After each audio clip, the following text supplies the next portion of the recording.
When you think of the term or the phrase or whatever, work-life balance, what comes to mind?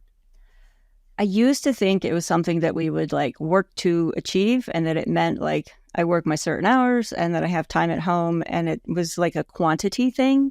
Now I'm like, oh no, it's really more like, what do I actually want? What are my priorities in life and work? How do they match up? Where do they make sense? What does that actually look like for me? And then going and creating that. Because so many people, myself included, will go from working 80 hours to 70, down to 60, down to 50, maybe even down to 40, and still feel like we're lacking in every single thing. And like, oh, I'm so tired. I'm so exhausted. I can't, I'm just so stressed. Because it's not the hours that we work. It's not the hours that we have at home, even.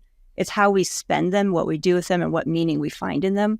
So for me, that's become much more of the focus of balance is, do you enjoy the time that you do have at home? Can you unplug? Can you separate?